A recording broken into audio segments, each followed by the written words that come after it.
Hey McGinn, happy Tuesday. Good to see everyone. I'm excited to bring you a new read aloud. I am going to read a book today that is called Try It. And it's a birthday book donation from Penelope Glinsky in Mrs. Lusk's second grade class.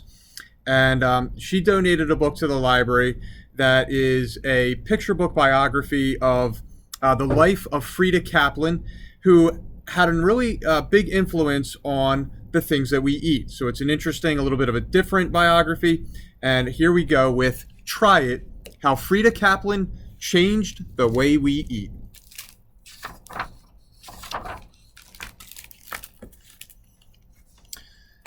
When Frieda Caplan went to work at the 7th Street Produce Market, she saw boxes of bananas, piles of potatoes, truckloads of tomatoes, apples as far as the eye could see.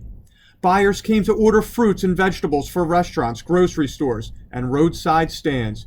Everyone ate apples and bananas and potatoes and tomatoes, so the market sold a lot. Now, there was nothing wrong with a potato. Still, Frieda thought, why not give something new a try?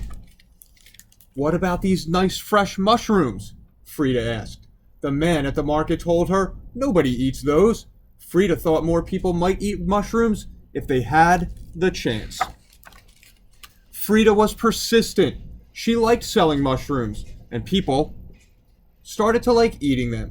They ordered them at restaurants. They tossed them in their carts at the grocery store. They snatched them up at roadside stands. Frieda sold so many mushrooms, people started calling her the Mushroom Queen. Soon, Frieda had her own spot at the market. While the men went on selling apples and bananas and potatoes and tomatoes, she sold mushrooms and more. Go see Frieda. Take it to Frieda. Frieda will try anything. Frieda got a funny feeling in her elbows when she tasted something new and special, something she was sure people would like to try. With a good name. We call them Chinese gooseberries, but they come from New Zealand. Well, they are brown and fuzzy like a kiwi bird. A sticker to explain what was inside, and maybe she would throw in a recipe or two. Who wouldn't want to taste something a little different from an ordinary apple or potato? Especially if it was crispy, crunchy, juicy, creamy, sweet, or spicy.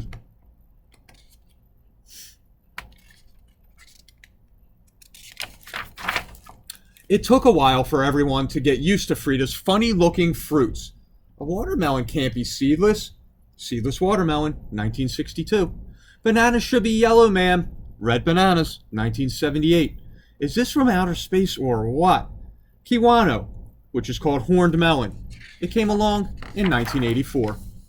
But if Frieda felt it in her elbows, she knew it was going to catch on eventually. Habanero peppers, 1990. Dragon fruit, 94. Buddha's hand, 2000. Mangosteen, 2008. And fresh lychee, 2015. The 7th Street Produce Market still had boxes of bananas, piles of potatoes, truckloads of tomatoes, and apples as far as the eye could see.